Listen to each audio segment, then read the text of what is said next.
A young apothecary out in the city visits a shopkeeper. The shopkeeper has a new problem on hand. A battered elf who's been viciously abused has been dumped on him. Obviously, he doesn't want to keep her since she's useless to him. Moreover, she isn't a discarded item like the rest of the things he sells. She is a living person who needs to be fed. Who has time to feed an elf anyway? He tells the apothecary about her, making her seem useful by trying to appeal to his medicinal trade. Apparently, the elf can be chopped up and used in drugs. He can make a lot of profit by cutting up this ragged elf who is good for nothing else. Well, that's not the humane thing to do to anyone, but who are we to judge? The apothecary inspects her more closely. She's in a much worse condition than he thought. Can she even hear or see him? Apparently she can't. She has lost vision in both of her eyes and has physically lost one of her eyes. The rest of her physical condition was by no means any better, with whip marks on her body and most of her nails being ripped off. Although her hearing seems to be intact. What kind of a demon would torture this poor elf? The apothecary can't turn a blind eye to her. His medicinal trade and humanity refuse to let him go on his way like he hasn't seen anything. If he refuses to protect her and treat her, more dangers may descend upon her in the future. She might be bought and sold countless times, and abused in a way that can end up killing or maiming her. His inner dilemma is apparent on his face when he thinks through his decision. He doesn't have time to sleep on it either. He has to do something this instant. How much extra space will a tiny ragged elf like her take anyway? He lives alone, so he has a lot of space for the elf at his home. The elf starts mumbling something, which he can't make out. She must have forgotten how to form sentences or words, and only remembers how to scream when someone is doing horrible things to her. Her faint whispers indicate that she's mouthing the words go and home. So she has a home too. Where is it? Maybe 1,000 miles away, or maybe she doesn't even remember where her home used to be. The shopkeeper gets restless. He wants to make the deal now, as if this elf was no better than any other object in his shop. That's why his asking price for her is no more than what he would have asked for selling livestock. This is a further indication for the apothecary that the elf isn't going to be treated well wherever she goes, as no one will look at her as a breathing person, but just as a means to an end. The young apothecary isn't going to let him pawn her off to another monster who can abuse her. With a determined look in his eyes, the apothecary tells the heartless shopkeeper that he will buy her for a higher price since the parts he wants for his drugs are in pretty good condition. God, which parts is he referring to? However, the fact that he has offered to pay more than what is being asked shows that he has some respect for the elf and doesn't want her to think that she is worthless. With that said, he tells the shopkeeper to keep this purchase a secret. Of course, he doesn't want the whole city to know that the young apothecary from the nearby village has purchased an elf. Even though it can bring a lot of business for him, since everyone will want medicines made from an elf's body parts, and of course, he doesn't want that to happen. The shopkeeper is glad to rid himself of the elf. Good for him. He doesn't have to deal with her anymore, and she doesn't matter a bit to him anyway. The apothecary asks for some stuff to make the logistics of getting her to his place easier. The list of things include clean clothes, a belt, some twine, and a wooden pack frame. Does this mean she can't walk? The poor elf is absolutely unresponsive throughout, and doesn't even flinch when he changes her, wraps her with the belt, and takes her away on a wooden pack frame. Apparently, carrying her like property is the only way to keep her safe from the prying eyes of everyone out there. They set out on their journey, not knowing what fate has in store for them. However, the apothecary is sure of one thing, that he has just rescued her, and now he has to save her life as well. The apothecary and the elf duo have covered quite the distance from the city. They left after he had purchased some medicines, and decided that the mountains would be the best route to take to his workshop. They don't want any unexpected run-ins with the monsters that crawl the land. And apparently, he isn't tired after carrying her on his back through such an uneven road. Maybe this is symbolism, to show that the apothecary doesn't mind the heavy burden of the elf, as long as she is secure. After traveling quite a long while, a short stop to rest is necessary, so they hit the brakes on their trek. The apothecary needs to rest his shoulders and every other inch of his body after carrying her for such a long while. But he doesn't mind. As he watches her relax in the middle of nature, the lines on her face may have metaphorically faded, and her features seem a bit calmer, even though her expressions still make her look like she's scared. Scared of what? He doesn't know, but he can guess that she's been bought again and she doesn't know how her new owner is going to treat her. Her confusion is what makes her scared about what fate has planned for her. Moreover, she is an elf. She is no stranger to nature, as all elves live deep in the forest. However, on this mountain road, this elf may have looked magical. The night gathers, and the duo make another stop at the top of the mountain. They can rest here for the night, and continue their journey in the morning. The surroundings are much calmer, as there is no one for miles and they can hear the leaves rustling with the wind. Nature is just too divine, is it not? He cooks dinner for them at the campsite. He feeds her himself, since she can't feed herself. Her limbs don't allow her to move her muscles constantly, and she has to depend on others for simple things like being fed as well. Her eyes tear up after he feeds her a hot spoonful in a hurry. She might be crying because this is a first for her, someone else feeding a slave like her and actually caring. Or maybe the food was just too damn hot. The night is long, and the girl develops a fever. She may be overwhelmed and tired, and isn't used to the nightly chill that has overtaken their campsite. Moreover, the apothecary is worried about the rest of her physical condition, since the infection from her wounds may lead to her getting a few limbs amputated. It's not like any of that is her fault. Why does she have to lose limbs? Life has been unfair to her, and he doesn't want to let it happen any longer. His protectiveness for her is a feeling that he has never experienced before either.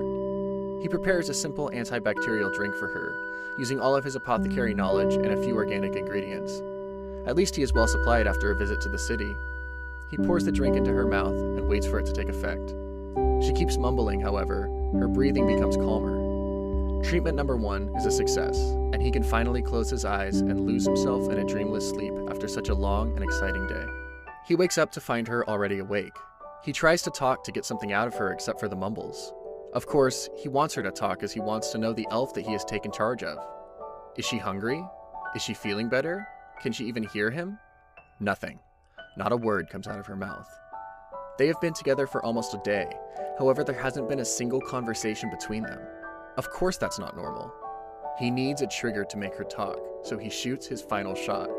He names her Rejure, a name full of hope, a name that signifies his promise of healing her. Still, she remains unresponsive. He has missed his shot. No worries, he has time to make his charm work on her. He wonders if she can understand him, or if she will ever recover well enough to remember her original name. Only time will tell. However, he likes the fact that she isn't a nameless elf anymore. Giving her a name is the first step to make her realize that she deserves something much better than the treatment she has received. For now, they continue their journey on the same road, where he sees the first sign of their destination, and they finally arrive at the village where his workshop is located. This long journey ends, and another longer and harder one begins for them both. The first order of business when they reach the workshop is a bath for the girl. Even though she doesn't smell foul, she can really increase her hygiene game, and the apothecary is going to aid her in this. She must have gone without a bath for months, or maybe years, who knows? He takes off her torn clothes with no reaction from her. Is she a cold-blooded statue, or someone who just doesn't want to feel anymore? She seems to have turned off all the switches of her emotions. Maybe both, because he has seen the scars on her back for the first time, and they are enough to make anyone shiver. There are numerous wounds on her white skin, and all of them are ruthless. How can anyone be that harsh on a tiny, helpless girl like her? No one should go to such an extreme level, even with a person they hate. The apothecary tries to calm himself, thinking about an ointment. However, he can't keep his cool either, which is obvious by his trembling hands while he changes her bandage. He applies the herbal ointment he was thinking about on her wounds, covering them with special leaves so they don't leave any marks behind on her body. Her bandage needs to be changed every 3 days or so. Hopefully, it will help to heal her external wounds. Her outer wounds can be covered. However, what about the mental scars that she carries with her? What kind of an ointment will make those scars fade away? Suddenly, he remembers he has forgotten to buy some clothes for her. What is he going to cover her up with? A bedsheet? No, that's not good enough. He is the beloved apothecary. He can make use of his friendships. Thus, he decides to visit a friend's house. It is time for him to call in some favors from the good people of the village. However, he doesn't go empty-handed, as he has some gifts in mind. He visits a friend's house and gets old clothes from her for his new patient in exchange for these gifts. It's a fair deal, and both parties are happy. Rejure wakes up from her nap as he comes back with the new clothes. He dresses her up, combs her hair like she is a doll. She finally looks like a girl now. If this is the first time for her to be cared for like this, it is also the first time for him as well.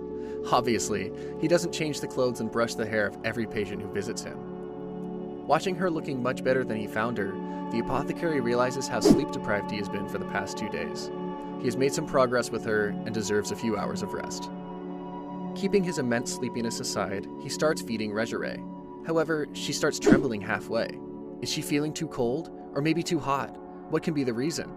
Oh wait, he realizes that she hasn't taken nature's call in 2 days.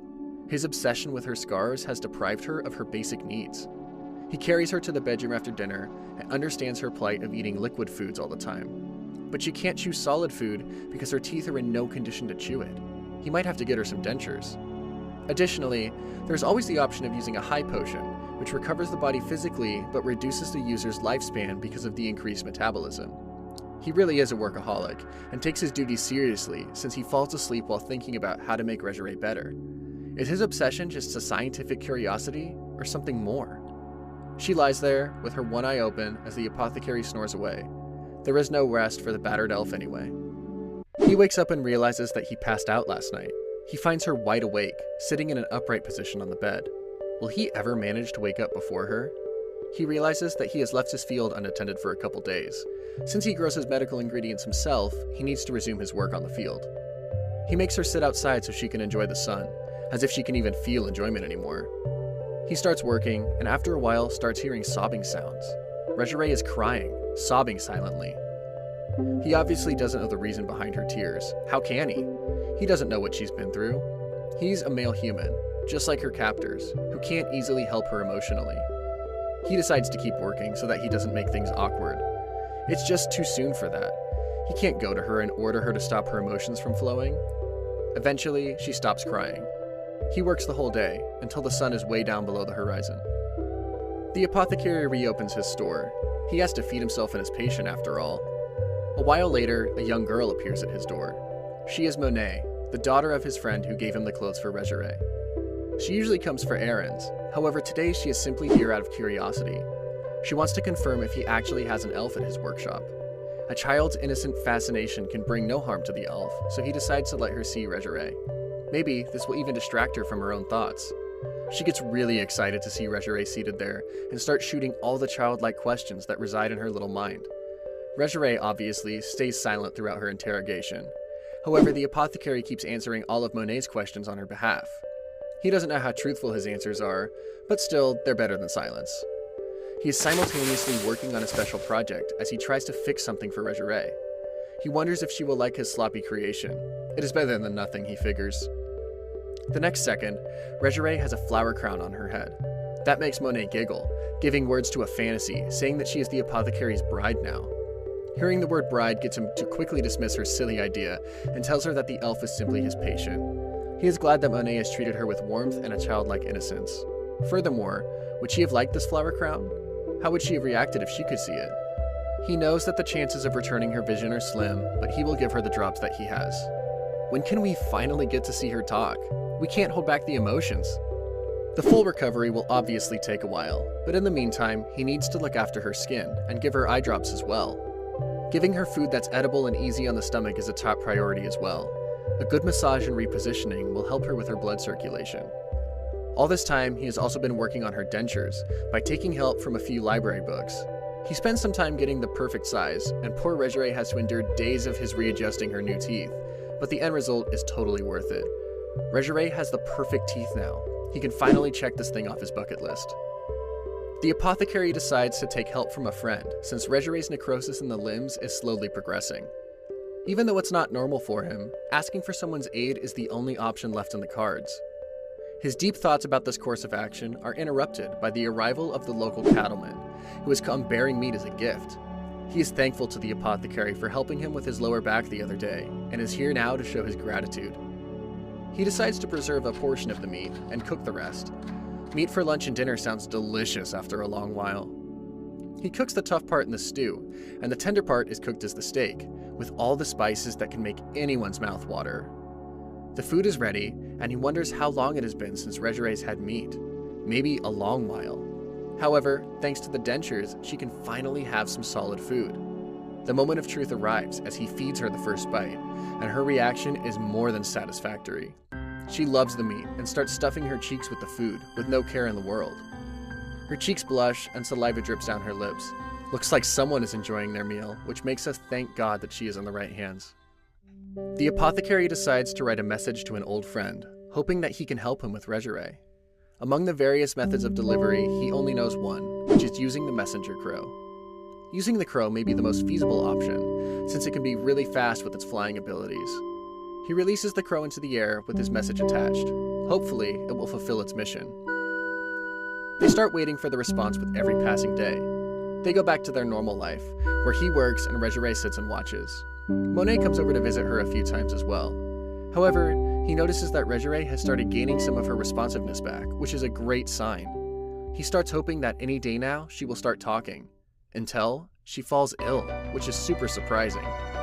He observes her symptoms, which are a fever, spasms, bloodshot eyes, and redness on her chest. His diagnosis tells him that these are the same symptoms as those caused by the bite of an obsidian spider. He looks at her, coughing up blood, and comes to the conclusion: someone has given her a slow-acting poison. But who? Obsidian spiders are large creatures with a potent venom that has been used in assassinations since ancient times. However, no one in the village knows about this spider for sure, and the shopkeeper from the city isn't this bright either. This leaves him with one suspect, her previous owner. Why won't he leave her alone? He knows that he needs to work fast, since the poison has just started spreading in her body, and saving her life is still a possibility. He cleans out her stomach, and gives her the herbs necessary to expel the poison. He encourages her to hang on to him, to her life, and not let go at any cost. This is when a pill-shaped object comes out of her body covered in gastric juice. Of course, it's not an actual medical pill. It is a thick husk with ancient writing on it and a curse mark.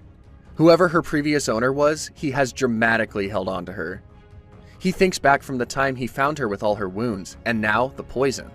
It looks like someone is telling her to go and die somewhere, where no one cares about her. Why does this person have so much hate for her? He feels an uncontrollable rage building up inside him, a red mist of fury which he has to keep in check since he has a patient to treat, a duty to perform. He has to work on the antidote for the poison, and to do that, he needs all the ingredients. One slight problem is that the ingredients can only be found out in the wild, and he decides to go hunt them himself. He turns to Monet and her mother, Anne, for help in this regard, requesting them to keep Regere with them and look after her. They readily and happily agree to help him out. However, since he's the apothecary, he needs to tell them what to do and how to treat her if her condition worsens.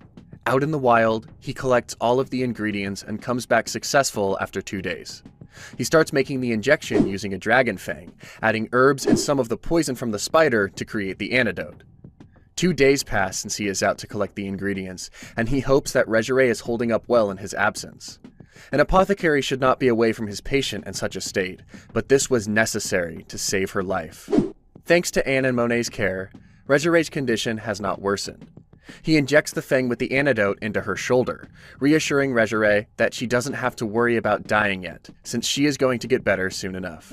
Regere is drowning when she hears someone calling her. All the reassurances and kind words, and the kind helping hand that she sees gives her the power to fight the darkness and break all the shackles. She knows that it is painful and dark wherever she is, and she has to either get out of here or die a miserable death. She hears a voice calling out her name. Maybe it's not the time to give up on herself just yet.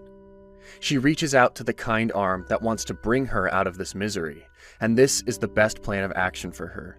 The moment she opens her one good eye, she finds that she can finally see light, after living in darkness for... She is unsure about the timeline herself. The antidote has worked wonders, with Regere not only regaining consciousness, but she has started to speak as well. Surprisingly, some of her eyesight is back too, since she can tell light and darkness apart.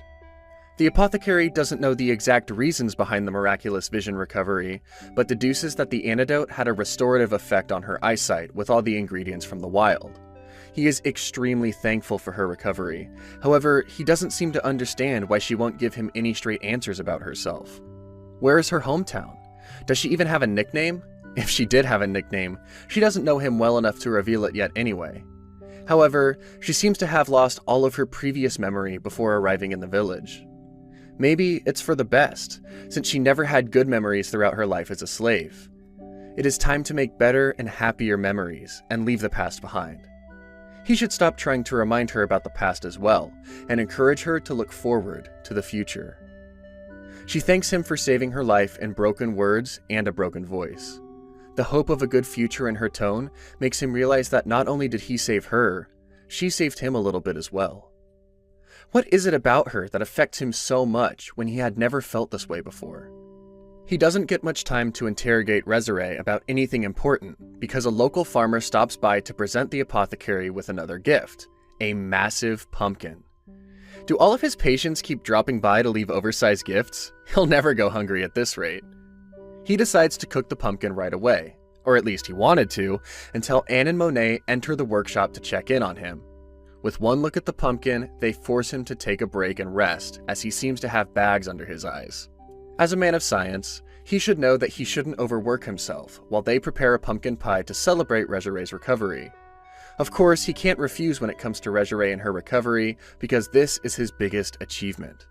He is delighted to see that Resare is chatting away with everyone without a trace of her previous sadness in her eyes. She even loves the pumpkin pie, which uplifts everyone's moods at the table. She is finally starting to look like a normal person who can live a more pleasant life, surrounded by good people. Maybe the fact that she was bedridden and stuck with poison until last night was a bad dream. He decides that he will help her physically first and worry about her memories later. Getting his priorities straight is important at this point. Unexpectedly, that's when his long-lost messenger, the crow, arrives, bearing a reply from his friend. His friend's reply is weirdly worded, where he agrees to play around with her, but not for free. No one wants to do something they're good at for free, which isn't totally inappropriate, as he has every right to charge a patient for treatment.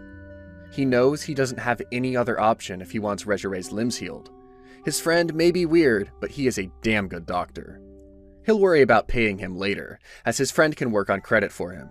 He starts making travel plans since his friend lives further up in the north. The journey will take 5 days, and they will be gone for a while. He puts all of his valuables and dangerous chemicals in a sealed storage. Coming to Resare's winter wardrobe, he tries to make her fit into his clothes, which are too baggy, making him apologize to her for being a cheapskate. She may be an elf, but she is still a girl who must like to dress up well no matter what. Changing the topic, he suggests that they should write a reply to the friend.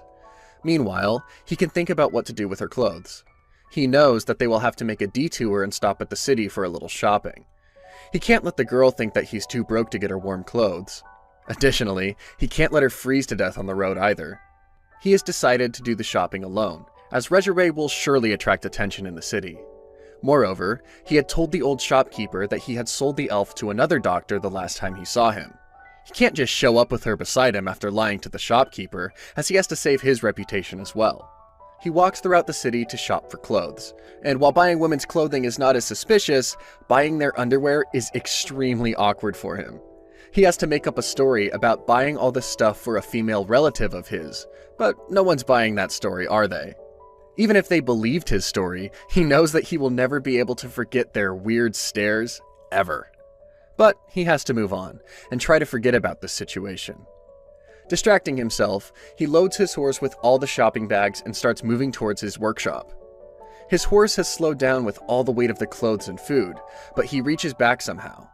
Thankfully, this day is finally over for him. The morning of their departure arrives, and it is a chilly day. Thank God for all the codes, or else they would have frozen to their deaths. Resare wears the white clothes that he bought for her, and he's proud that they fit perfectly. Maybe he should consider an alternate career as a personal shopper and stylist. She's also wearing a necklace with a magic sensor in it, which is important to keep a track on her. However, the apothecary is sad that she can't appreciate her clothes with her own eyes, since her eyesight is not completely back. One day, her eyes will light up with the way she looks, and he will make sure of it. Their plan is to walk north for half a day, cross a forest, and go towards the nearest portal place. It sounds simple enough, but he has to carry her all the way, as she can't walk so much. She's apologetic about the fact he has to carry her, as she is so heavy. However, he doesn't mind, as she isn't as heavy as the ingredients he always has to carry. The apothecary and the elf have a long journey ahead, and they have been walking for half a day.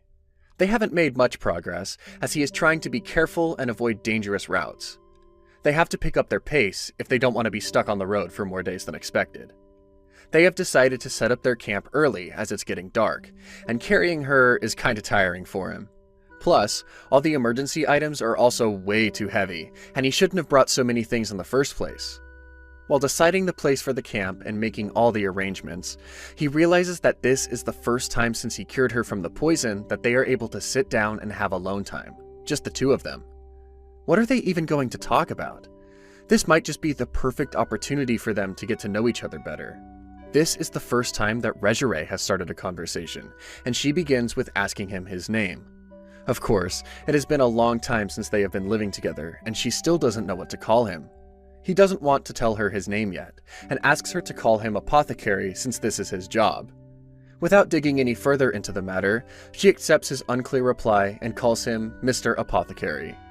He is worried that she will try to dig deeper into the matter, but surprisingly, she has accepted everything without any further questions. He doesn't want them to get attached or have such personal knowledge about each other, since their relationship will only last until he has healed her and sent her back to her home place. The next morning arrives quite soon, and they have to resume their journey. They walk through the depths of the forest towards their portal place, and their spirits become higher as they can finally see an end to their long road. Longer journeys are too tiring for everyone, especially when you are on foot. However, their luck isn't too great when it comes to avoiding danger, so they encounter a king grizzly who is quite fierce and troublesome without their winter rest. How are they supposed to deal with it? The apothecary may have been able to fight it off one way or another if he was alone, but he can't risk putting Regere's life in danger by making any rash decisions. But does he even have a choice? The options are to finish off the king grizzly or die at his hands, and his decision is clear when he puts a hand on his blade. If he's smart about it, he can easily catch the monster off guard and save himself and his traveling companion. However, he is distracted by a voice coming from behind him. Is there another king grizzly out here? Fighting off one of them is doable, but dealing with two at the same time is impossible. But this voice doesn't sound like King Grizzly's, as it's neither a cry nor a song, just a clear, resonant voice. He is shocked to turn around and find out that the voice belongs to Regere. What is she even trying to do? His questions are soon answered when the bear calms down after listening to her voice. It returns to the bushes, leaving the duo alone, where the apothecary is still shell-shocked. This is the first time that he has ever seen Regere act like an elf, a resident of the forest. He asks her outright if she can talk to animals, as this question is too important to just let go. However, he doesn't push her to answer, as she looks confused herself. She doesn't know what she did, since she was just trying to calm the bear down as it looked scared to her. What other cool abilities does she have hidden behind her traumatic existence? They continue their trek, hoping that they don't come across more monsters and animals. However, they are in the middle of the forest, and it is obvious that they can't avoid all the different creatures that have made it their home. This theory is proven when they encounter a giant snake in the middle of the forest. The snake is massive, and it might be the reason behind the bear being so scared.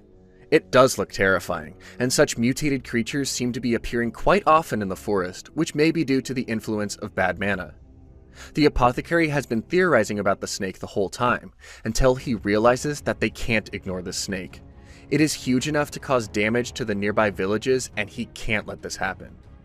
His decision is finalized when he puts Regere down and takes a sip of the strengthening potion. This makes his body stronger, however he needs a better weapon to fight a mutated creature like this one. He takes out his blade and applies vibration magic on it. Coupled with a strong weapon, he brings down the giant snake beast in a matter of minutes. This apothecary can be a great hunter if he ever decides to leave the field of science. He knows that the snake has managed to wound him, but it isn't fatal. This wound isn't going to ruin their trip, so they decide to move on and be done with this weird road as soon as possible. The apothecary has to make sure that the snake wound wouldn't cause any problems, so he gives himself an anti-venom injection. As a doctor, he knows that precaution is better than cure. They finally arrive at the valley city of Kalga on the second evening after leaving the workshop. They have made good time, despite coming across different kinds of obstacles on the way. The city of Kalga has the nearest portal. However, teleportation is not everyone's cup of tea, and he is worried that Regere might get sick because of it, so he decides that they will get a place to stay at the North City where they will be teleported to. Even though portals are a convenient way of traveling, they are quite expensive. Peasants can't use portals as easily, so they are mainly used by nobles and government officials. He is aware about all the problems and getting the portal license, and that the operators are mostly unsympathetic and calculating since they get troublesome customers. Plus, they earn a lot of their money from bribes. It sounds like he doesn't trust these operators much, but he is willing to use their greed to their advantage. Reaching the portal office, they find the operator to be a bit too judgmental, who is looking at Regere with a scowl. After a few minutes of silence, he refuses to serve Regere, as she is a long-eared species. The apothecary can't believe his ears, and tries to reason with the operator, saying that she is just a patient looking to get treated. However, the officer is stubborn, and tells him that he can still tell that she is an elf by looking at her skin color, eyes, and hair. However, he can get a special goods transport permit, which will cost a bit more. The apothecary is shocked and angry with all this discrimination against other species that became common about 80 years ago. But he knows that Regere needs her treatment, and he will never let anyone get in the way just because of her race and make him treat her like an object. His anger becomes obvious when he asks the operator to figure out a way to skip all the paperwork. The operator can see that his anger can be dangerous, so he agrees to let them go through the portal instantly. They leave happily, as they have managed to come to an agreement, while the operator is glad that he is still alive, since he thought that the apothecary would kill him at some point. They are transported to North Vale, a town further north, in a flash, where they start searching for lodging right away. They deserve a night of peace and quiet after so much frustration. They manage to get a room with one bed, which is cramped but good enough to get some sleep. They have a nice meal at the lodge, but they aren't to stay up for long, since they fall asleep as soon as they lay down on the bed, as they are both extremely tired from the long travel and the effects of the magic waves of the portal have finally caught up with them. When he wakes up, the first thing he sees is Regere snuggling up to him. He looks at her up close and finds her looking too innocent in her sleep. He gives in to her cuddles and decides to sleep in a little longer and enjoy the peace and quiet before he has to face a brand new day again. The apothecary wakes up confused after he has a weird dream where he has to dress Regere up as Santa Claus. The whole dream is still unclear to him, but he knows one thing for sure, that it is not normal at all for him. The duo has breakfast at the lodge a few moments later and head out to shop before resuming their journey. He has tried to maintain a respectable distance with her after this morning's dreamy episode. Maybe she just slipped into her dream after all the cuddles. They leave North Vale on a deer carriage, which is an interesting choice of transportation and not as tiring as walking. They still have a half a day's journey ahead of them before they can reach his friend's place in the mountains. How far is his place exactly? It feels like they've been traveling for months. They have yet another chance to have a conversation before reaching their destination, so Regere asks him why he is so nice to her. This question has been bothering her, since no one has ever treated her so well before. However, she isn't sure if he's even going to tell her his reasons, since he even refused to reveal his name to her. Although the apothecary has guarded his personal information until now, he decides to give her a little of his backstory, so he tells her that his life was also saved by someone, just like her. He was abandoned as a baby, and he would have died of starvation until a demon picked him up and saved his life. He knows that if someone hadn't stepped up at that time, he wouldn't be alive sitting in front of her. This is why he couldn't just turn away from her after he saw her in a helpless state. He feels that everyone deserves a chance to be saved. Regere understands his reasons and is extremely impressed with him as well. He changes the topic, telling her about the clothing of the far eastern land called kimono. Regere doesn't mind this change in conversation either, and is actually interested to know more about kimonos. When did kimonos become an interesting topic of discussion? However, the apothecary finds himself fantasizing about her in a kimono. This weird desire to play dress-up with Regere fills him with a sense of guilt, as she is his patient, and he shouldn't be having such thoughts about her. He really needs to control his imaginations if he wants to maintain a platonic relationship with Regere. The deer carriage is stopped at the foot of the summit, as they have to walk the rest of the way up. Putting on their snowshoes, they begin their journey when the apothecary starts feeling a bit feverish and fatigued. The long journey is finally catching up to him, and it's high time this little adventure comes to an end. He isn't sure if he's feeling unwell because of the snake venom or the cold. Shouldn't he be aware of the precise source of his sickness since he's an apothecary? The weather isn't helping his condition either as it starts snowing. Not being able to continue, they find an opening in the rocks to wait out the blizzard. The apothecary apologizes to her for ending up in a little cave. However, the poor elf thinks that even the change in the weather condition is her fault. Someone needs to tell her that the weather is not in her control. The apothecary's fever refuses to let up while they wait, and the blizzard only seems to be getting worse. They might just have to spend the whole night in this opening. He isn't too happy about sleeping on the cold floor, however, he doesn't have any choice but to rest a bit. So, he goes to sleep, perhaps dreaming about a warm bed with fluffy pillows. The snow settles the next morning, and they continue on their way. However, the apothecary's still sick and is making far less progress than he hoped. Moreover, his vision seems to start getting blurry as well.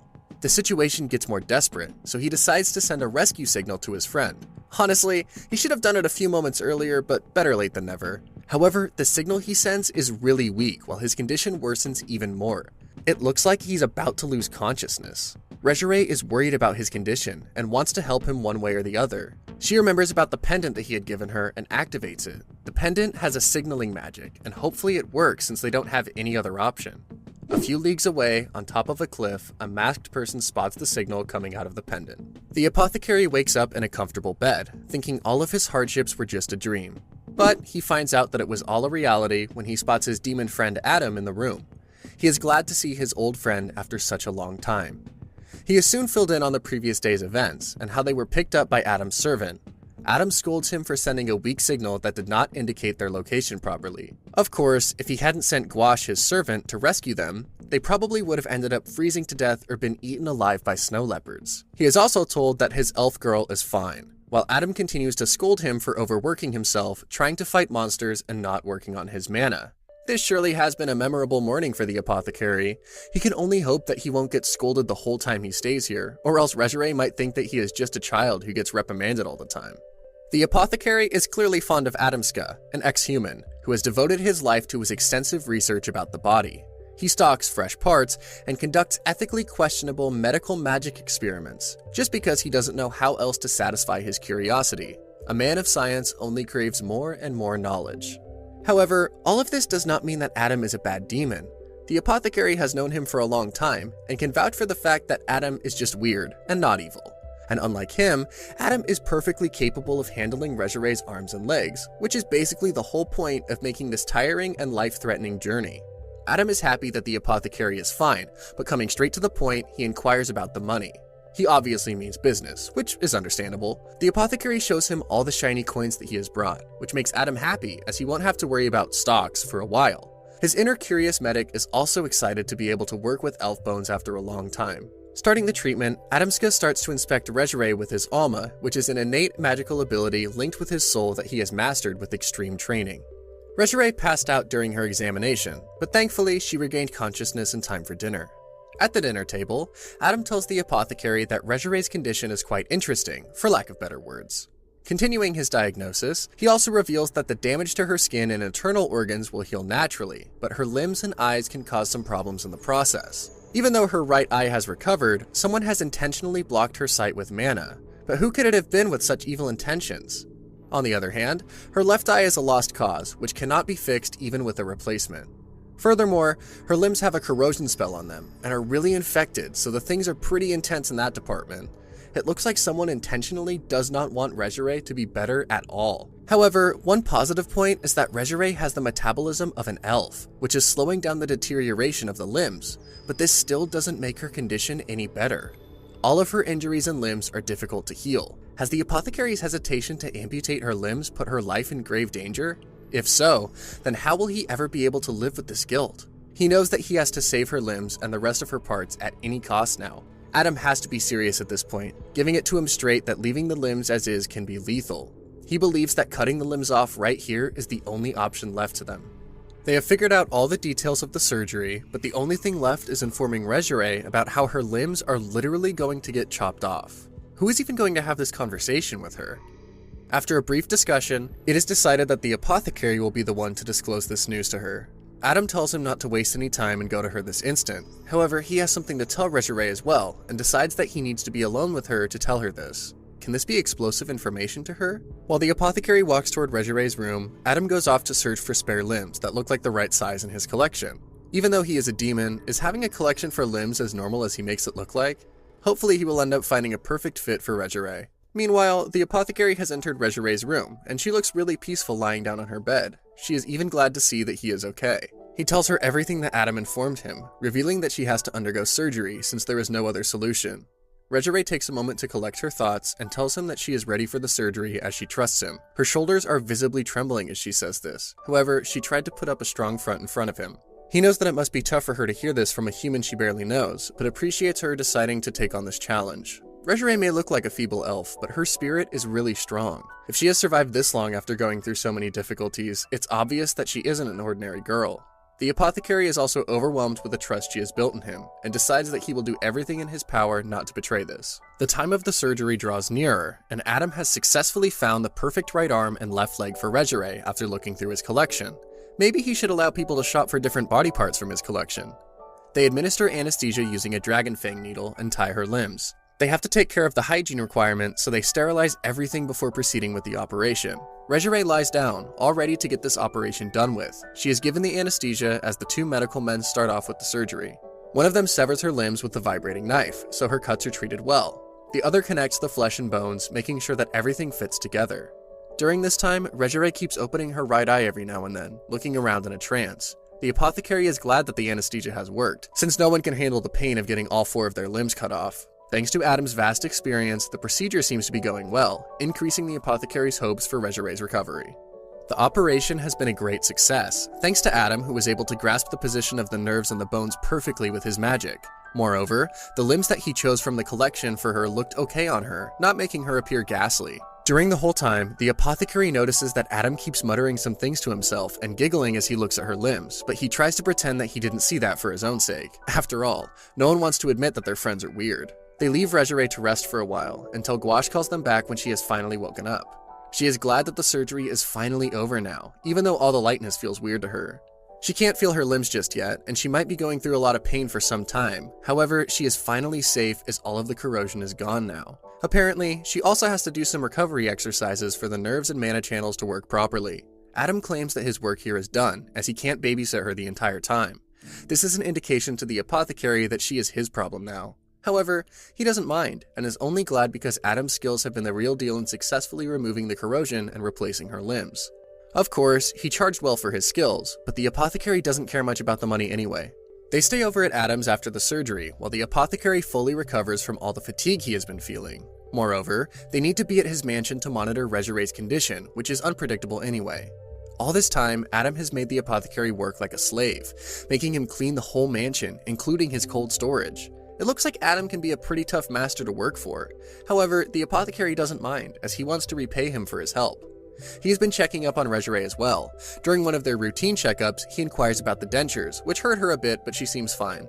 He gets really excited watching her fingers move, but Regere can't share his sentiments as she is still unable to feel any sensation in her fingers. She can at least pretend to be happy, can't she? The nerves in her fingers have started to wake up, even though her eyesight and sense of touch aren't fully recovered yet. However, it still gives him hope that she will eventually be able to move her new arm if they continue the exercises. As the days pass, Regere's nerves finally start to connect, so it's decided that it's time for them to finally return to the apothecary's workshop. Are they ready for yet another journey already? Before they have to leave, Adam checks up on Regere one last time to make sure that the new limbs won't be causing any problems.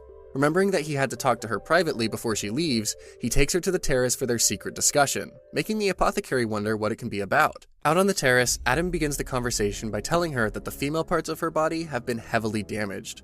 Hopefully, she wasn't expecting him to give her good news before this intense start.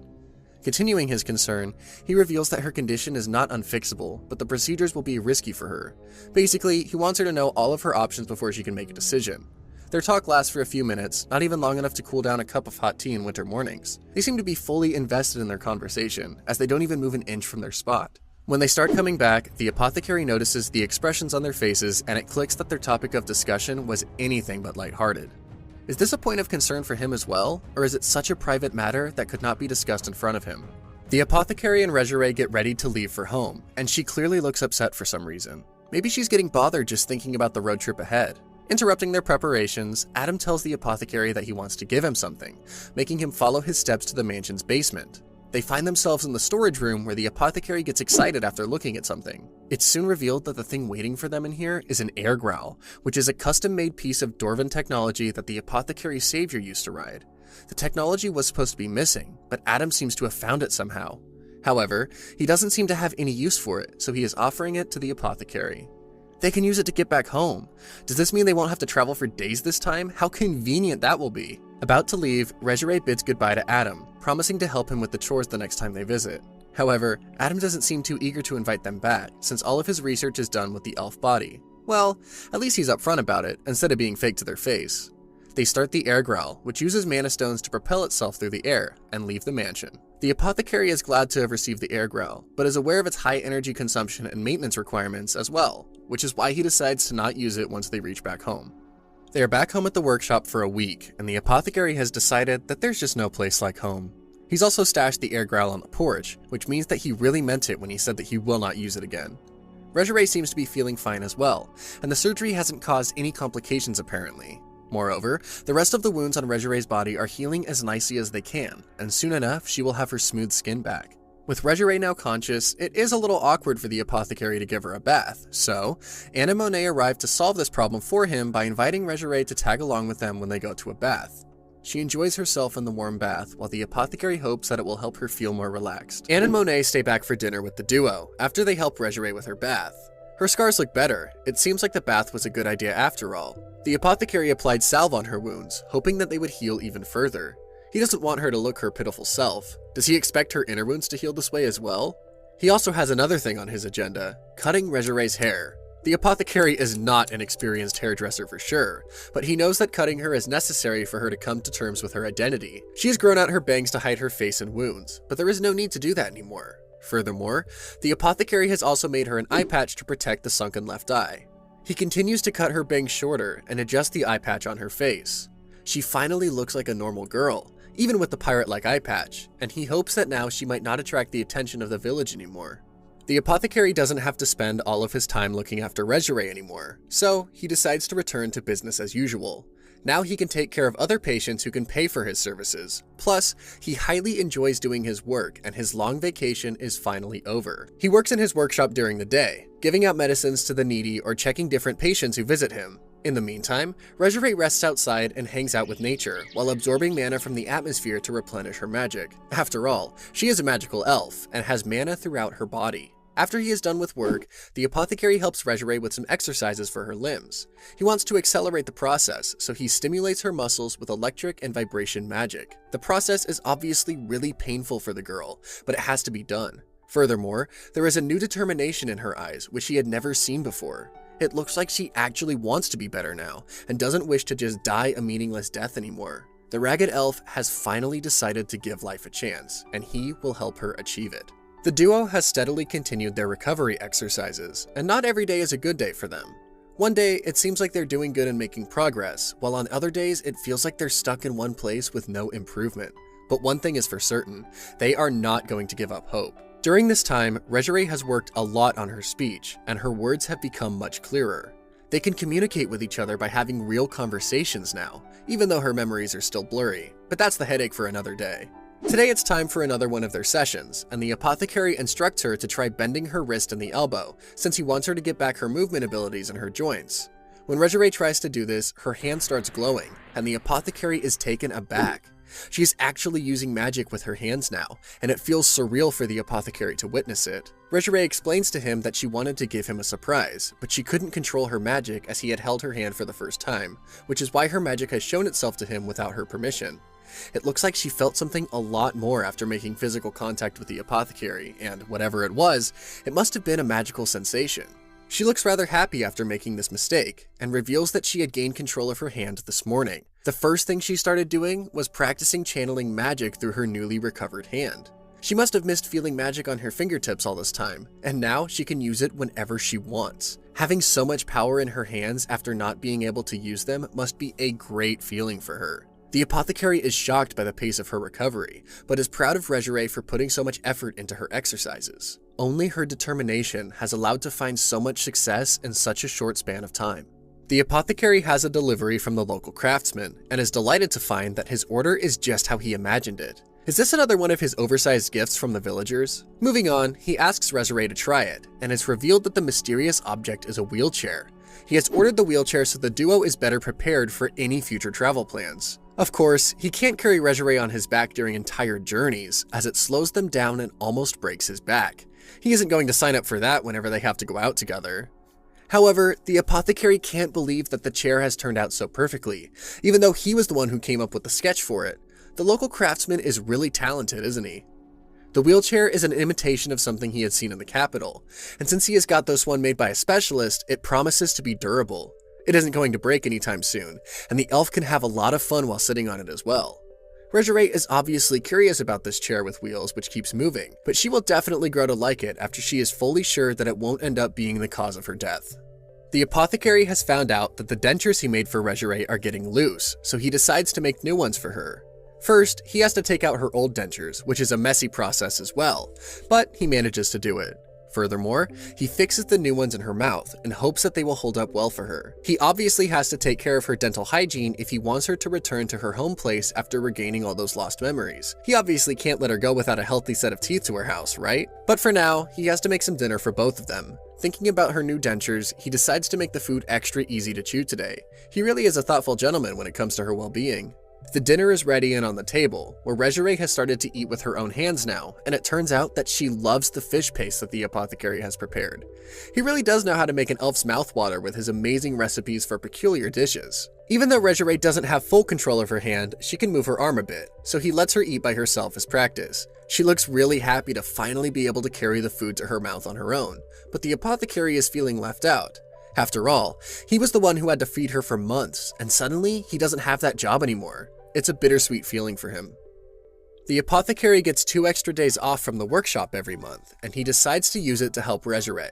He knows that she can use magic, and figures it will be a great idea for her to replenish her internal magic reserves. Plus, he needs a holiday as well. Keeping this in mind, they have decided to rest and recharge at a place filled with mana, which is located not too far away from the workshop either. This is their mini getaway, where there is not a soul around to disturb their peace. She sits on her new wheelchair, while the apothecary pushes it from behind. It is a little wobbly, but it makes their traveling much easier. It is also a big help to the apothecary's back, which doesn't have to carry extra weight for miles. His limbs are probably thanking him for his idea right now. They have found the perfect spot to have lunch, so they take a break in the middle of nature. A picnic sounds delightful at this moment. Regere's heart is filled with gratitude and love for the people in the place where she has found so much care, and now she desires to stay here forever. The apothecary couldn't have imagined a scene like this a few months ago. He knows that she is recovered enough to go back to her home when her memories come back, and when that happens, his duties will finally come to an end. Does this mean that he doesn't want to take care of her anymore? However, he has realized that he should make his plans and intentions clear with Regere before she grows too close to this place and himself, as he doesn't want to break her heart when she eventually does have to leave forever. The apothecary can't stand the silence and calm of the forest and begins talking with a deep emotion in his voice. It looks like he is finally going to reveal a chunk of his past. He tells her that he didn't help her out of the goodness of his heart, but rather for his own selfish reasons. His opening statement is a bit confusing for the elf, so he really needs to be more upfront about what he is trying to say. Regere has never heard him talk like this, so she is a bit dumbfounded while he continues to tell her that he has killed demons, elves, and dwarves with his hands. He only became an apothecary and helped her to atone for his own sins. He feels like a hypocrite and a fake who has killed countless people and now pretends to be a good person. He doesn't understand why he started telling her his whole life story, when he only wanted to suggest that they should start looking for her hometown. Maybe he finally wanted to tell her everything he has ever done. Or does he expect her to hate him for all the crimes he has committed against her own kind? The apothecary suggests that she should keep her stay with him short. It looks like he doesn't trust himself with her, or doesn't want his evil heart to influence her good heart in any way. Regere doesn't know how to react to his confession, but the only thing she knows is that this person has put an immense amount of effort into caring for her when they didn't even know each other's names. Not everyone out there is so kind to someone like her. He didn't have to do all those things for her, but he did. He could have just given her a few medicines and waited for her to get better, but he did everything in his power to save her life. After all, who else will travel all the way to the north for her? Even though she doesn't have any memories of her past and has no idea about his past either, her body and soul are fully aware of how caring he can be. She knows her intuition is right, and she has to listen to what her heart is saying. This is why the first thing to come out of her mouth in response to his suggestion is that he saved her life. She isn't going to be scared of him after hearing his backstory, since she has only seen the kind version of the apothecary. A person's past sins don't define him for the rest of his life, when he clearly feels guilty. The apothecary is scarred by his history, and thinks that the only reason he revealed everything about him is to seek validation from her, as he can't bear his sins anymore. He already knows that she wouldn't reject him, and thanks her for her trust in him. He can't force her to go away from him, so he asks if she has any memories about her hometown, like smells, images, scenery, or even weather. The smallest hint can help him crack the code, and find her hometown somehow. However, Regere has other things on her mind. She knows that she has always been relying on him, which is why she has never actually looked, but always felt something dark and heavy behind him. Besides, it's not like she could see with her less than perfect vision. She notices his eyes as they face each other properly for the first time, and blurts out the one thing she remembers about her hometown, which is red eyes and black hair. Wait, how did she notice his eyes when hers don't even work? The apothecary wonders if this is about a relative or friend of hers, but he soon finds himself in utter shock after focusing on her words. She reveals that she can see now, and is fascinated with the way her savior's face looks. It isn't clear if the eye drops have finally taken an effect, or if her will to see beyond the darkness has broken a psychological barrier. The truth of the matter for now is that she has regained her vision. The apothecary's happiness is short-lived, as he believes that helping one person is not going to rid him of his sin. He has to do a lot more to fully erase the blood of countless innocents from his hands. However, her miraculous recovery and will to move forward has made him realize that he is the one who is saved. This is the moment where he feels the relationship changing, ever so slightly. Does this mean her eyesight has brought them closer together? They return back to the workshop after getting the mana recharge. He decides to give her a quick tour of the workshop since it's her first time actually seeing it, even after living here for a few months. He shows her the shelves where he keeps his medicine, and she can finally see the view of what she used to stare at when her vision was still dark. After the tour and initial excitement, the sun begins to set, and it's time for Regere to do her exercises and get ready to sleep, which includes changing. And of course, he is the one who has to help change her. She starts shaking when he begins to assist her. Her sweat is also out of control. Regere knows that he has changed her clothes 1,000 times, but it's particularly embarrassing now that she can see. On the other hand, the apothecary is only thinking about her treatment, thinking that she is shaking due to a mental problem. The idea that she is embarrassed and blushing doesn't even cross his mind. He concludes that if they want her to be able to move on her own, they'll have to get her a left arm and a right leg, which requires a lot of funds. The apothecary needs to find a way to make money, and Regere needs to continue doing her leg exercises. Let's see if they succeed at these assigned tasks. The duo have continued doing leg exercises together, as well as the arm exercises. She has learned to move her new legs, but she isn't going to dance around the house anytime soon, since her complete recovery is a long way to go. The apothecary decides to make her try some advanced motions, like standing up and sitting down, to stimulate the thigh muscle while he supports her. The exercise session starts with an exciting beginning when the apothecary loses his balance while trying to be Regere's support. Since his body doesn't have the practice of being someone's support, they both fall to the ground with Regere on top of him. The elf is completely embarrassed after finding his face too close to hers, as they have never been in such close contact with each other. They stay like this for a few seconds, while exchanging apologies and blushing cheeks with each other. It definitely is a difficult road ahead for the both of them if they keep falling on top of each other like this. Rumors and words spread fast everywhere, including the apothecary's village. Everyone has heard about Regere regaining her eyesight, and this good news is appreciated throughout. The first visitors to offer their congratulations are Anne and Monet. The little girl is so excited to meet Regere that her mother has a hard time convincing her to make a detour so they can grab something for the elf. Regere is sitting outside on the patio when the apothecary leads Anne and Monet there. The elf instantly recognizes her old friends and is happy to see that they have brought a bouquet for her. Monet tells her that they have gathered the flowers on their own for her, since she can see now. Regere knows that the flowers are ordinary, but the feeling behind them was too deep to ignore. The apothecary is also aware that Regere's recovery has also been made possible because of Anne and Monet's efforts of being there for her. Regere is extremely delighted with all the attention and love she is getting, and her smile shines brighter than ever this afternoon. The duo is preparing dinner with Anne and Monet. The little girl compliments Regere's eye, since the apothecaries are so black. This makes the elf turn to look at her savior, who seems too happy. They all have a pleasant dinner together, among endless conversation and a feeling of a wholesome evening. After the dinner, Regere stops Anne to have a chat before she starts to leave, asking her if she and the apothecary are together. He looked so happy standing with Anne a few moments earlier that this is the first thing that came to Regere's mind. However, Anne laughs it off, thinking that Regere is just too cute. She still manages to scold the apothecary for not telling Regere that she has a husband, even though he's not home right now. The apothecary should be more careful and never forget such details, since Adam also used to complain about his lack of common sense. The apothecary has a wandering merchant who drops by his workshop to give him some ingredients. These ingredients include the rarest herbs from all over the land. However, aside from this, he also brings news from all over the country. Traveling is useful, especially when it comes to being well informed. This time, the merchant has a different request for the apothecary. He begins by telling him that the flow of mana has been pretty bad lately. A lot of his colleagues are getting attacked by monsters and beasts, and it's obviously becoming a problem. No one wants to end up being eaten alive by a monster. The apothecary has had a similar experience with the grizzly bear that attacked him in the mountains when he was traveling with Regere.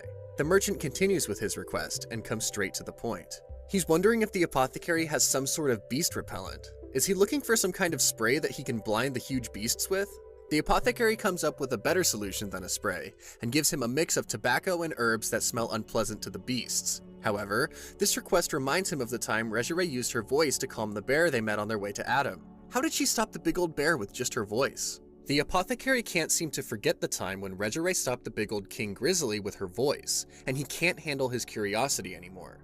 He wants to ask her how she did it, but it seems like this idea came to her through her natural instincts, rather than an ability that she knew she had. When he asks her, Regere replies that the bear was scared of the apothecary. The voices he made were too cold, like a blade. Looks like it could sense the apothecary's bloodlust. Regere just figured that it was just her way of letting the bear know that it's okay and no one will hurt it. Well, it would definitely be reassuring for anyone to hear that they aren't in danger, and it certainly worked for the King Grizzly. The apothecary agrees that she is right. If an animal is afraid of you, there should be a way to let it know that no harm will be done to it. Maybe he can make a magical tool for this purpose as well. At least, it will reduce the chances of him getting attacked by enormous bears in the future. The apothecary's scientific brain gets to work immediately. He knows that some ancient ruins have traps that replicate a mandragora's scream. What if he tries to come up with something similar that can replicate Regere's voice on demand? He can use her voice to pacify beasts whenever he wants. It's worth giving it a try, isn't it? However, he figures that he will need vibration magic since this idea is connected to sound. Of course, he hasn't used this magic for such a purpose before, but there's a first time for everything. He tells his plan to Regere and asks for help in his idea as well. Regere can't contain her excitement after hearing about his plans and is ready to help him in any way she can. He puts a stone in front of her, which is a bit confusing. Is she supposed to sing into this stone? However, he asks her to sing normally and says he'll handle the recording part. Is the stone going to capture her voice, or is it just here to confuse everyone? The duo is done with their experiment, and the apothecary puts the stone aside with the recording of Regere's song. Now, he has to wait for the wandering merchant to stop by again. Looks like the merchant is going to be the first one to actually try out this experiment. For now, they have stopped obsessing over the stone and continue doing exercises for Regere's left leg so that she can travel someday. The poor elf is really apologetic for taking up so much of his time every evening with her exercises. She must feel like a burden on him. However, the apothecary doesn't mind at all, as these exercises are nothing compared to what he had to do in the past. He begins kneading her left leg, which had been steadily recovering. Although it wasn't at the point of her right arm yet, he believes that she will be able to move it freely soon enough. She won't be dependent on him then, and will probably stop feeling like she is causing a huge disturbance in his life, even though he doesn't mind. The apothecary thinks that she will probably need a crutch to walk, but his line of thoughts is interrupted by none other than Regere herself. The apothecary notices that Regere wants to say something after the exercises, so he makes her sit down to talk. She doesn't know where to begin, so they have to start with a few trivial questions. There is a brief moment of silence in the middle as well, before she finally gains the confidence to say what she wants and looks straight at him. She starts off by saying that she has been thinking a lot, and she is aware that he always takes care of her, no matter what. But, in return, she wants to be useful for him in other ways too. Well, obviously apart from singing into a stone. She wants to help him out in his workshop, which leaves the poor apothecary in confusion since he has always treated her like a patient. However, the apothecary is aware that she has recovered and has somewhat regained control of her movements. Maybe treating her as if she's still a patient is not appropriate anymore. After Regere has expressed her desires, the apothecary has to think if he should accept it so easily. He is aware that she has made progress with her recovery, but is she doing this just to return the favor?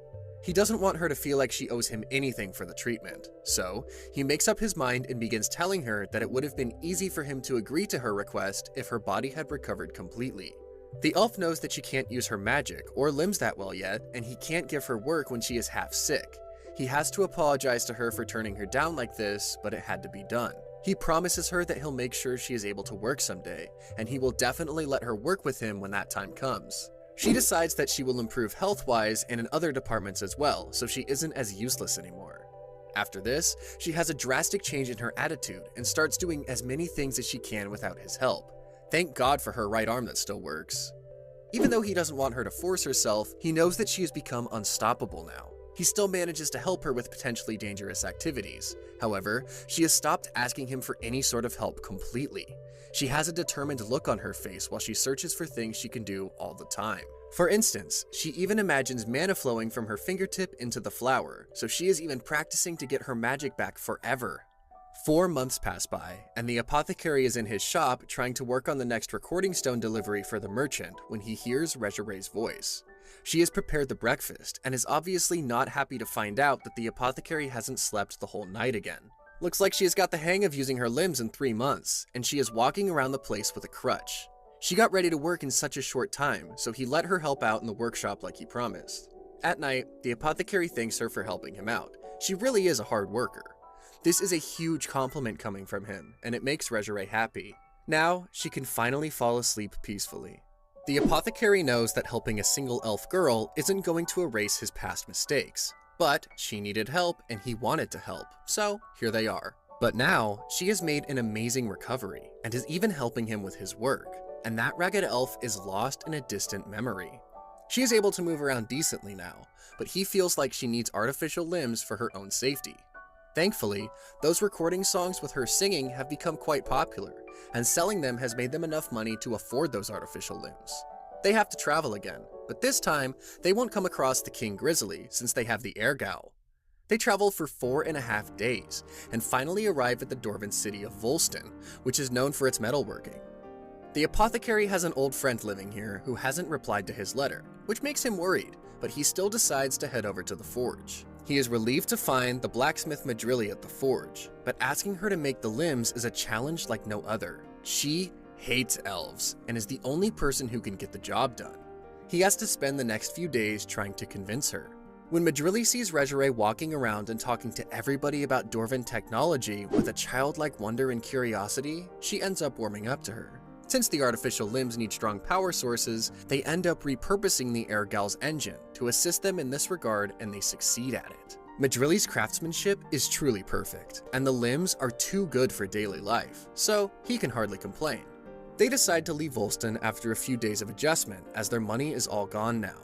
They leave the Airgal with Madrilli and use a portal to get back. He has no complaints about being penniless after watching Regere finally being able to walk properly next to him. On their way back home, the apothecary overheard someone talking about the recording stones they have been selling. Are they famous already? This person isn't just talking about how wonderful these stones are, but is also spreading the rumor that they come from a priestess in the east who has all the power to subdue animals and magical beasts. The apothecary can't stop thinking about what he heard, even after reaching back home to the workshop. He doesn't want these rumors to cause a huge problem for him and Regere, and thinks that he probably shouldn't give the next batch of stones to the merchant right now. However, his thoughts are interrupted by an elf who shows up at the workshop. This is clearly not a friendly visit, but an attack. The elf's bloodlust was too strong to be ignored by him, but he managed to overpower her. Regere rushes over to them as soon as she hears him interrogating her, but this is when the other elf's animosity vanishes into thin air, which makes him loosen his grip to release her.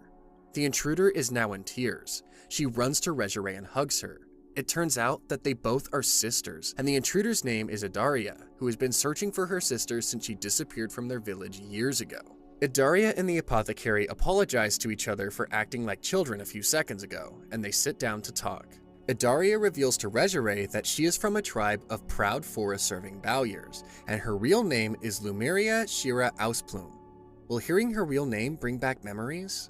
After this, Idaria says that she is tasked with arresting the criminal who put a secret elven technique into stones and shared it with the humans. However, Regere still hasn't recollected her past, sadly, and reveals to Idaria that she is the one who has spread the secret technique of the elves unknowingly. Idaria, on the other hand, has a deeply pained expression on her face while she tells Regere that she will have to bring her back for trial for disclosing the elven secret. The apothecary can't let her take all the blame and volunteers to go with them to give his testimony in the trial, since he's responsible for leaking the secret. Idaria tells him that he can come, but outsiders aren't allowed to leave once they enter the village. The apothecary is a little confused, but he made a promise to cure Regere, and he isn't about to release a patient prematurely. He decides that he is coming with them, since he can't let anyone hurt Regere unfairly, even if it means putting himself at risk.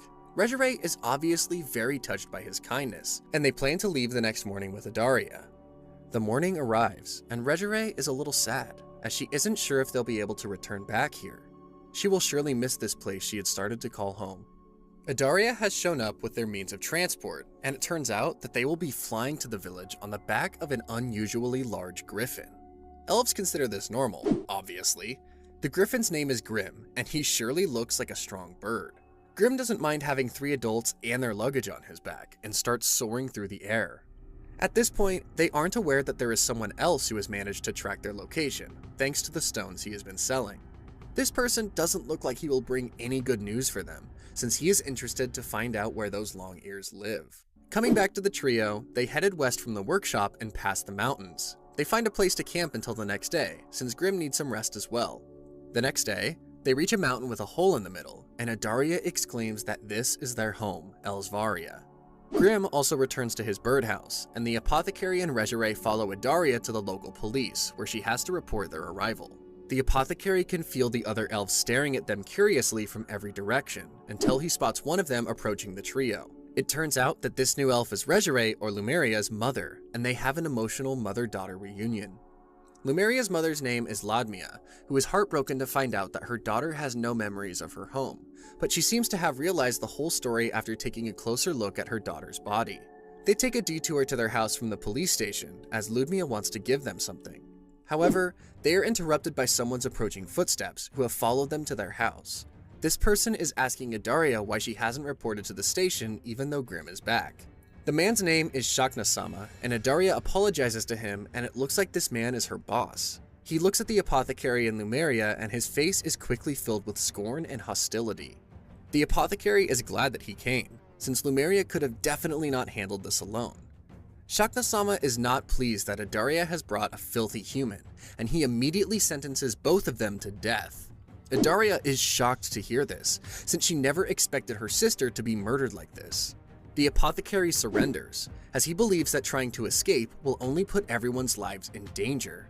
He has a few tricks up his sleeve anyway, but for now, he and Lumeria quietly accept their fate and they are brought to the police station.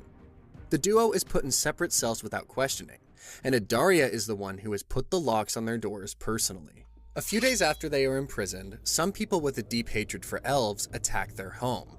Shakna, the chief of police, is targeted first because of his past. Adaria releases the apothecary and Lumeria from prison. However, the leader of the attack is her old kidnapper. She regains her memories instantly after looking at his face, but passes out the next second. The apothecary is deeply injured after fighting against the intruders as well. When Lumeria finally woke up, she awakened the high elf magic dormant in her right arm, which helps her to restore the apothecary's mana, thus saving his life. Their crimes are excused for helping the elf community to deal with the attackers, and they are set free. Lumeria has also decided to leave her home with the apothecary, and her mother gives her a memento of her late father, an elf tear. This memento is the key ingredient for a high potion that Adam tells Lumeria about. However, they have to visit Adam again since this high potion requires special equipment and knowledge. If everything manages to go well, they can restore Lumeria's body to its initial stage, curing all of her internal damage. She drinks the high potion after it is finally prepared, and a large amount of energy expands within her body. It turns out that the potion has worked its magic, and she hugs the apothecary in her excitement. Lumeria requests the apothecary to call her Regere to remind her of everything he has done for her, and this is when the apothecary decides to tell her his actual feelings. He professes his love for her, and asks her to stay with him as his partner forever. She agrees by telling him that she is in love with him as well, and they kiss. Things get hectic for a while after this, until one day Adaria finds the noble who bought Regere from the kidnappers, hurt her a lot, and finally put a curse on her, and she makes sure that he gets an appropriate punishment.